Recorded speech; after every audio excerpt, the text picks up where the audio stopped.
नमस्ते दोस्तों, कैसे हैं आप। मैं सुजीत कुमार इनक्रेडिबल जीएस में आपका हार्दिक स्वागत करता हूं। आज जो हमारे सामने खड़े हैं इनके लिए किसी इंट्रोडक्शन की जरूरत नहीं है, ये अपने आप में एक इंट्रोडक्शन है। मैं बता दूं 67th बीपीएससी में इन्होंने ऐसा रैंक लाए हैं जो शायद इनको भी नहीं बिलीव था कि सुजीत सर ये रैंक हमको आएगा। वो सारी बातें करेंगे, इनके साथ साथ वो इनसे उन सारे क्वेश्चन का जवाब मुझे चाहिए और आपको भी चाहिए, जो वाकई में हर एक स्टूडेंट में कहीं ना कहीं बैठा होता है कि सुजीत सर कभी टॉपर से ये क्वेश्चन भी पूछा करो। हमेशा जब भी पूछते हो प्रीलिम्स, मेंस, ऐसे इंटरव्यू की बात, कभी वो भी बात पूछा करो कि इन्होंने तैयारी के दरमियान कितने साल का टाइम लिए, इन टाइम में इन्होंने क्या क्या काम किए, जब सक्सेस नहीं लगती थी तो ये कैसे काम करते थे, क्या इनके भी जीवन में कभी दुख भी आता था, क्या इनका परिवार भी कभी न कभी इनको ताना मारता था, क्या समाज इनको कह दिया था कि ये बेकार इंसान है, ये कुछ नहीं कर सकते हैं, उसके बाद भी अपने आप को मोटिवेट किए। ये वही इंसान है जो लगातार प्रीलिम्स नहीं हुआ और जब हुआ तो लगातार आपके सामने खड़े हैं। ऐसे में जरा बात करेंगे, आप ध्यान से सुनिएगा। अगर आप शुरू कर दिए हैं तो इनकी एक एक बात को सुनिएगा, यकीन मानिए नेक्स्ट टॉपर आप बन जाइएगा। इनकी एक एक बात को और ईमानदारी पूर्वक ये बात को रखेंगे, है ना रजनीश जी। सबसे पहले तो इनक्रेडिबल जीएस में आपका हार्दिक स्वागत करता हूं, और जो लोग देख रहे हैं वो लोग भी आपसे सुनने के लिए बेताब हैं। बताइए कैसी जर्नी रही आपकी। बहुत बहुत धन्यवाद sir, thank you incredible GS centre को स्पेशली आपको सुजीत सर को। और मैं कहूँगा ये जर्नी जिस समय चला था उसमें पता नहीं था कि सच में ये इतना टफ जर्नी होगा सच में, क्योंकि जब हम शुरुआत करते तो हमें लगता है बस इस साल आया अगले साल तो फोड़ के निकल जाना है, लेकिन सच्चाई जब हम उसमें नदी में घुसते हैं तो पता चलता है कितना गहराई पता ही नहीं चलता। अगर थोड़ा सा भी डायरेक्शन चेंज हो गया तो आप इधर से उधर जाते रहेंगे, किनारा नहीं मिल पाता। ये सबों के साथ होता है, मेरे साथ भी हुआ। हम भी जब स्टार्ट किए थे तो लगता था बस इस साल में अगले साल तो निकल ही जाना, और वो कैसे बीतते चल के 2023 आ गया पता ही नहीं चला। क्यों? और मेरे साथ और थोड़ा ये हुआ कि मैं लगातार 3 पीटी ही नहीं हुआ। हर बार मेरा पीटी 1 मार्क्स 2 मार्क्स से रुक जाता था। 65 1 मार्क्स से रुक गया, 66 3 मार्क्स से रुक गया, फिर 67 113 कटअप गया, तो उसमें तो और डर लग रहा था। लेकिन मेहनत काम आया, मतलब खुद का विश्वास ही लास्ट में, और 113 को कटअप को पार किया, 115 आया, और पीटी जब किया तो फिर लगा हो जाएगा, क्योंकि मेंस में लगातार कर रहा था। जैसा रजनीश जी आपको बताए, 3 पीटी लगातार फ्लॉप, लगातार इंसान कैसे टूट सकता है, रजनीश जी से बेहतर कोई नहीं पूछेंगे। आज इनका भी हम इंटरव्यू ही ले लेते हैं, अपने ही बातों में इनको हम फंसाते हैं। रजनीश जी, अक्सर 1-2 जिनका पीटी नहीं होता ना पूरी तरीके से टूट जाते हैं, टूटते ही नहीं है, ट्रैक भी बदल लेते हैं। ऐसी कंडीशन में जब 3 बार लगातार फ्लॉप किए तो अपने आप को मोटिवेट कैसे करते थे?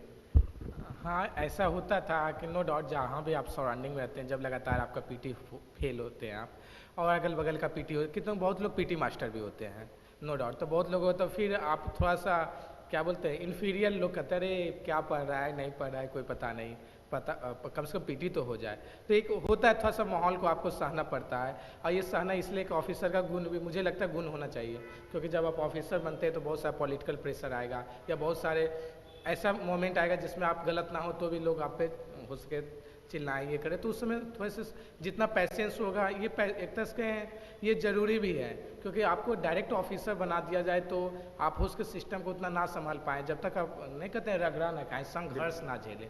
आप संघर्ष झेल के जा रहे हैं, बोले ये लगता है अब यहाँ इतना झेल लिए तो वहाँ तो कुछ भी झेल लेंगे, तो यही चीज़ होता है। तो मैं भी शुरुआत में सफ़र किया, लेकिन खुद का विश्वास था कि बस एक मौका तो मेरा भी आएगा ही, एक ना एक बार तो जिंदगी में मुझे मौका मिलेगा ही, पीटी पास करूंगा ही, ये एक विश्वास था। देखिए, मैं आप लोग को इन्हीं की बात, रजनीश जी की बात आज मैं आपको बताता हूं। इन्होंने बड़ी गहराई वाली बात एक बड़ा आसान शब्दों में लेकर निकल गया और आप पकड़ नहीं पाए। इन्होंने एक बात बोला कि 3 बार सुजीत सर लगातार फ्लॉप रहे लेकिन मेंस नहीं छोड़े, है ना सही बात? मेंस लगातार, किनको इनको विश्वास था कि जिस दिन पीटी होगा ना उस दिन फाइनल सिलेक्शन लेकर चलाएंगे, और आ गए आपके सामने। यही चीज मैं कहता हूं कि आप पूरा फोकस मेंस पे रखो, कि किसी भी दिन, क्योंकि पीटी जो होता थोड़ा सा प्रेडिक्टेबल होता, हो भी सकता नहीं भी हो सकता, और जिस दिन हो गया तो कम से कम आगे तो तैयार है, और अब तो समय भी नहीं है। जैसा सिचुएशन हो गया है कि 1 से 2 महीने टाइम दे रहा, 60 दिन से ज्यादा तो समय भी नहीं देता। और ऐसे कंडीशन में अगर सिर्फ पीटी ही पास मतलब स्टडी करते रह जाएगा, उसी की तैयारी करते रह जाएगा, तो फिर आपका मेंस कैसे होगा, है ना। तो इस चीज को ध्यान रखिएगा अभी से ही, पीटी और मेंस दोनों की रणनीतियों। इसके साथ एक बड़ी छोटा सा और छोटे शब्दों में चाहेंगे, अक्सर एक जमाना था हम लोग के टाइम में कि जब टॉपर नीचे से भी कोई होता था तो लोग उसको बड़े प्यार से सुनते थे, उस पर विश्वास करते थे। रजनीश जी, थोड़ी सी बातें कड़वी है लेकिन सच बात है। आज ऐसा माहौल आ गया है कि फर्स्ट टॉपर को भी मैं यहां उतार देता हूं, उनको भी लोग देखने के लिए तैयार नहीं है। और ये जो विश्वास गिरते जा रहा है, इससे क्या होता है, आप जैसे ईमानदार आदमी भी आके यहां पे अपनी रियलिटी बात रखता। मैंने अंदर भी आपको यही बात बोला, रजनी जी ईमानदारी से बताइए, मैंने यही बोला कि आप जो आपके जीवन में गुजरा वही बात मेरे बच्चों को बताइएगा, है ना रजनी जी। इस तरीके से गिरते जा रहे, इसका कुछ कारण तो जरूर होगा। मैं चाहूंगा 1-2 लाइन में इसको थोड़ा सा बताइए मुझे। हाँ देखिए, नो डाउट बीपीएससी टॉपर से सारे जो भी टॉपर्स उनसे इन्फ्लुएंस होते हैं, उनके वीडियो देखते हैं, क्योंकि मैं भी देखता था। अभी 2 दिन पहले मैं भी वही कॉमन था, मैं भी वीडियो देखता था। लेकिन एक चीज़ ये सर सही बोले हैं कि पहले बीपीएस टॉपर से इन्फ्लुएंस होते थे, अब टॉपर से उतना इन्फ्लुएंस नहीं होता। इसका एक एग्जांपल मैं बता देता हूँ। अभी 66 बीपीएस हुए थे, उसमें जितने भी शुरुआत के टॉपर थे उनके आप जीएस का मार्क्स देखेंगे तो जो फील किए उनको लगता है कि इनसे ज़्यादा तो मैं मार्क्स लाया हूँ, तो मैं इनसे इन्फ्लुएंस क्यों हूँ।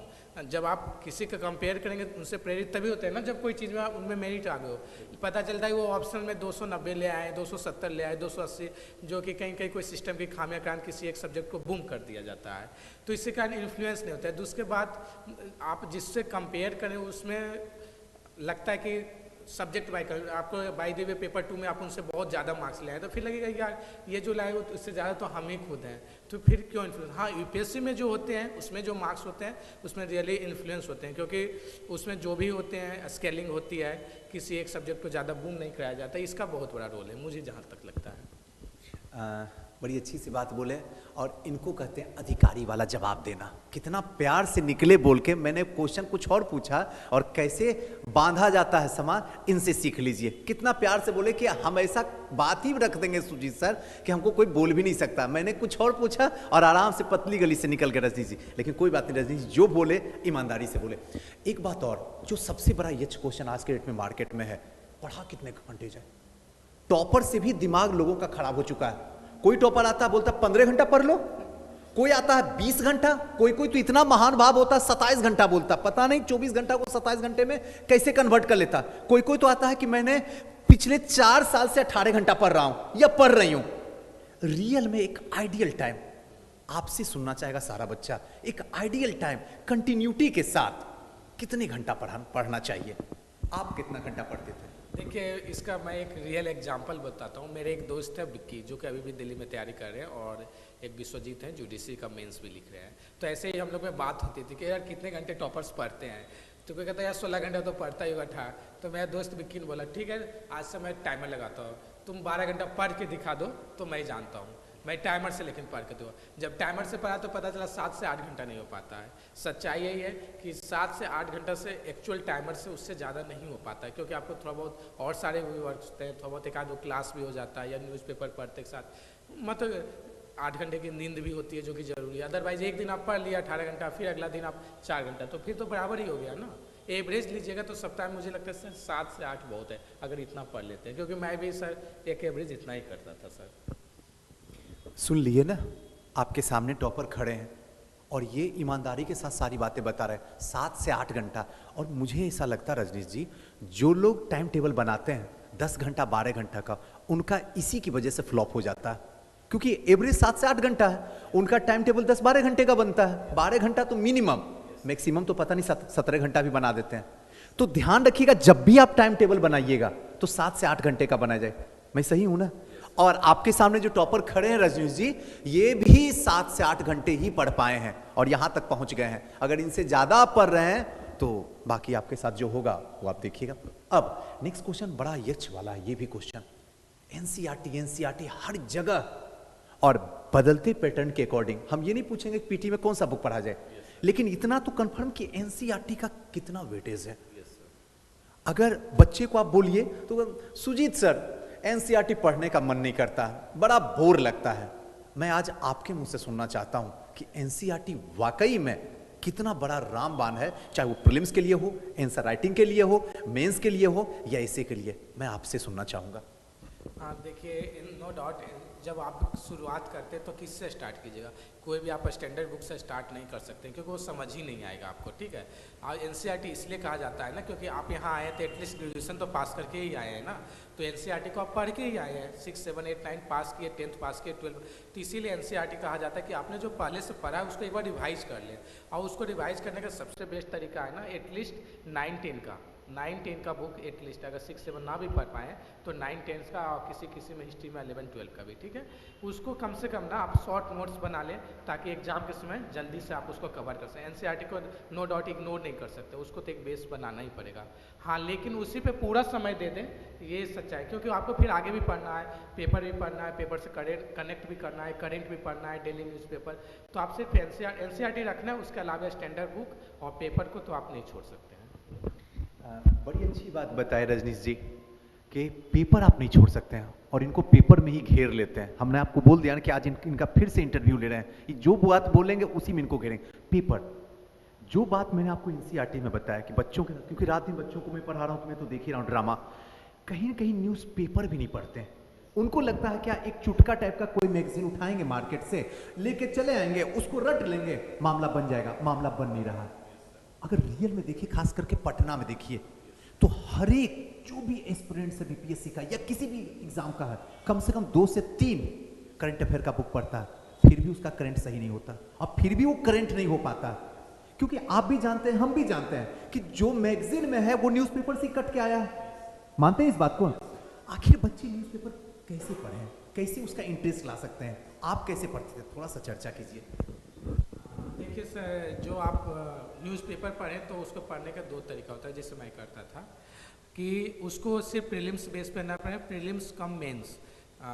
फॉर एग्जांपल आप देखिए, अगर कोई न्यूज़पेपर पढ़े कि एग्जांपल ले लीजिए कि ठीक है इंडिया चाइना बॉर्डर में प्रॉब्लम हुआ, तो किस साइड पर प्रॉब्लम हुआ वो पीटी का क्वेश्चन हो गया। प्रॉब्लम हुआ तो कारण क्या था, क्या फ्यूचर कोई ऐसा इंडिया प्लान कर रहा है इसके लिए हुआ, या पास्ट में इंडिया ने कोई डिसीजन लिया इसके लिए हुआ, तो ये मेंस का क्वेश्चन हो गया। तो जैसे पेपर बनाए अपना एक नोट्स रखिए, पीटी और मेंस दोनों टाइप का तैयार करें। वो जो खुद से जो वो कीजिएगा ना, तो फिर मैगजीन अगर लास्ट में देखते हैं तो उस समझिएगा अच्छा ये तो यहाँ था, तुरंत उसको कवर कर लीजिएगा। लेकिन अगर डायरेक्ट मैगजीन पर कूदते हैं तो क्या होगा, वो रटिएगा और भूल गए थोड़ा सा क्वेश्चन, थोड़ा सा इधर कर दिया तो आपका 1 मार्क्स चला जाएगा। और आपको पता है 3 लाख 4 लाख में आपका 10,000, अब तो 10,000 भी नहीं, 5,000 ही पीटी होगा मैक्सिमम, तो इसी में छट जाएगा। और वो लोग छट रहे हैं ना जिनका पीटी अगर हो जाए, खास करके मेरे ऐसे दोस्त हैं, तो गारंटी के साथ टॉप 100 में आएंगे। जिसे मेरे बारे में यही दोस्त कहते थे कि अगर तुम्हारा पीटी हो गया तो आप आ जाओगे टॉप 200, टॉप 100 में आ जाओगे। तो हालांकि विश्वास नहीं होता था, लेकिन मेंस में होता था।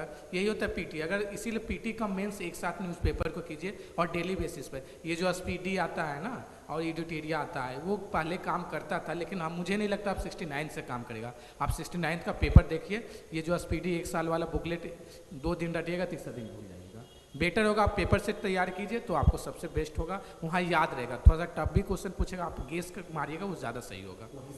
हाँ, वहीं से नोट्स बनाए, that is the best way. हो गया, मैं कहा नहीं हूं, ये अपनी सारी बात अपने दिल की अपने से बात बोल रहे हैं। यानी कि न्यूज़पेपर को साइड करो, सॉरी मैगजीन को साइड करो और न्यूज़पेपर को अब अपने करीब ले आओ। आप मैगजीन भी लाना है तो मंथली वाला मैगजीन रखिए, जैसे आप क्रॉनिकल रख सकते हैं, दृष्टि रख सकते हैं या बीजा, इस टाइप के सना कि कोई भी छिटपुटिया मैगजीन ले लिए, उतार लिए भी, कोई भी मतलब रखिए तो स्टैंडर्ड आप देखिए कि कौन सा मैगजीन से काम कर सकते हैं। खास करके आप स्पीडी वाला ज़माना चला है, स्पीडी करना है तो आप थोड़ा लोअर लेवल में कर सकते हैं, SI SSC ये सब में, लेकिन BPSC UPSC में नहीं चलेगा। समझ गया ना, चुटका टाइप का 1 लाइनर का मैगजीन को हटा दीजिए समय रहते, तभी सिलेक्शन है।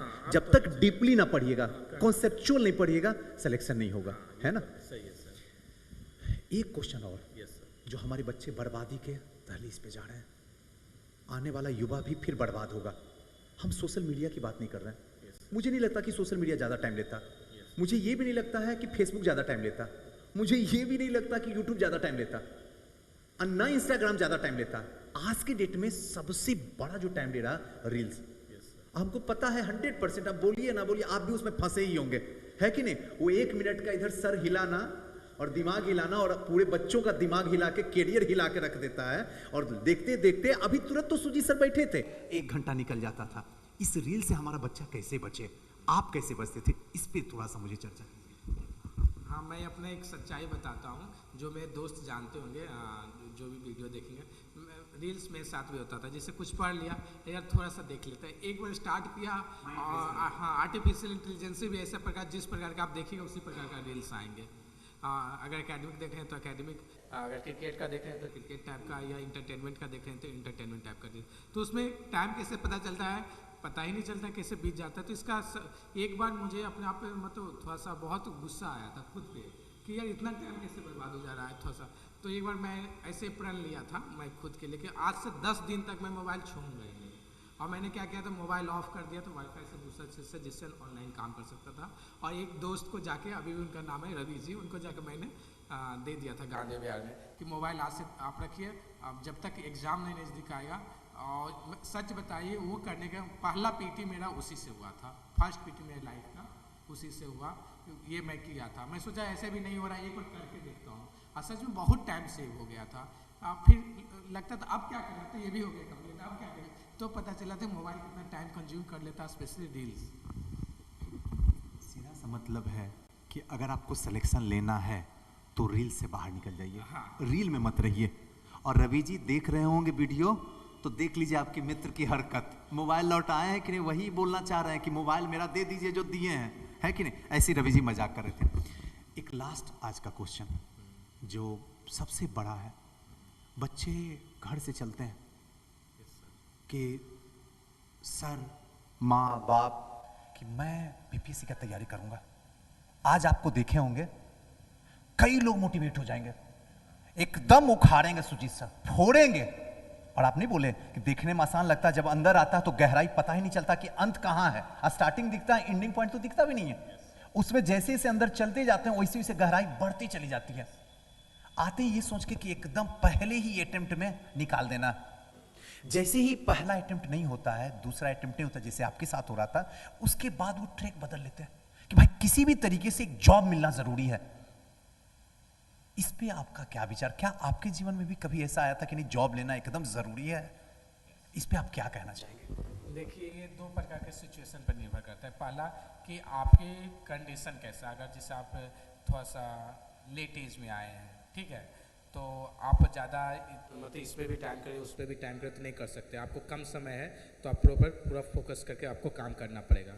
क्यों? क्योंकि आपके पास फिर समय नहीं बचेगा। अगर आप शुरुआती स्टेज में हैं तो आप साइड से, जैसे होता है ना MA नेट करते हुए, क्योंकि उस पर ज़्यादा टाइम नहीं लगता है, एक अपना ऑप्शन कैरियर रख सकते हैं। लेकिन ऐसा नहीं कर सकते हैं कि आप BPSC की तैयारी कर रहे हैं, BPSC का, और सोच रहे हैं यार 3 घंटा रीजनिंग बना के SSC दे आए या दूसरा दिया है, तो उसके लिए आपको टाइम कंज्यूम ज़्यादा होगा। अगर आप पूरा फोकस करने से तो कम वो तो आपको मांगेगा ना सर, क्या कहता है कि इससे हर खुशी एक बलिदान मांगता है, तो ये भी एक बलिदान तो आपको मांगेगा ही, आपको टाइम उसको देना ही पड़ेगा।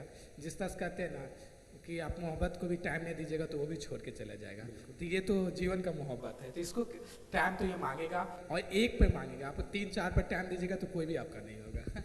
देखिए कहाँ से देख रहे हैं हमारा प्रभाव कैसे इनके अंदर आ रहा है, कहाँ से एग्जाम्पल छोड़े जरा देखिए। एक 3-4 पे रहिएगा तो जो ओरिजिनल वाला वो भी भाग जाएगा, यानी बीपीएससी भी भाग जाएगा, समझ जाइए। अब इन्हीं से पूछते हैं, इन्हीं की मोहब्बत के बारे में, कभी किसी से किए प्यार वार के नहीं हुआ है? और हुआ है तो कैसे मैनेज करते थे? क्योंकि कई ऐसे बच्चे हैं जिनका बचपन का प्यार भी है जो देख रहे होंगे। तो अगर कोई बच्चा प्यार में फंस जाए तो इसको मैनेज कैसे, छोड़ने नहीं बोल रहे हम, क्योंकि यहाँ बोलेंगे तो फिर कहेगा फिर सर ये सब बात क्यों बोलते हैं। आप किए किसी से कि नहीं? देखिए, ये तो चूँकि पर्सनल क्वेश्चन है, और मैं दोस्ती दोस्ती रही है, लेकिन उस टाइप का कोई सीरियस इस टाइप का नहीं रहा। हाँ, चूँकि हम लोग एक कॉलेज में रहे हैं, ड्यू में पढ़े हैं, तो नो डाउट दोस्त सब थे, लेकिन हाँ इस टाइप से मोहब्बत कोई सीरियस पे नहीं पड़ा कि यो नहीं मिला तो ये अब जीवन बर्बाद हो गया ही हो। क्योंकि फर्स्ट तो मोहब्बत यही था कि ये नहीं मिलेगा तो ऐसे भी कोई चली जाएगी छोड़ के, चाहे कितना कुछ हो, यही चीज़ था। रजनीश जी कितनी बेहतरीन तरीके से बात बोले, पहली मोहब्बत यही थी, वो भी थी, अगर ये ना मिले तो वो भी छोड़ के चली जाएगी। अब मुझे यकीन है जिस समय इनकी मोहब्बत ये देख रही होगी उस समय कह रही होगी कि रजनीश बताना भी था तो और कोई गुरु नहीं मिले, सुनामी गुरु ही मिले तुमको बताने के लिए। पूछने वाले भी वैसे बताना, क्या जरूरत था बताने का, सही बताते हैं, कर तो मजाक रहे हैं, रियलिटी यही है। पहली मोहब्बत इसी को बनाइए, जैसे रजनीश जी माने पहली मोहब्बत सुजीत सर बस बीपीएससी को कुर्बान, ये अगर मिल गई तो हर मोहब्बत वापस चली आएगी, है ना रजनीश जी? रजनीश जी आप यहाँ पे आए, बच्चों को मोटिवेट किए, बहुत बच्चों के जीवन 100% मैं कहता हूँ बहुत सुधरेगा, बदलेगा आपकी इस वीडियो देखने के बाद। Thank you so much, God bless you. Thank you.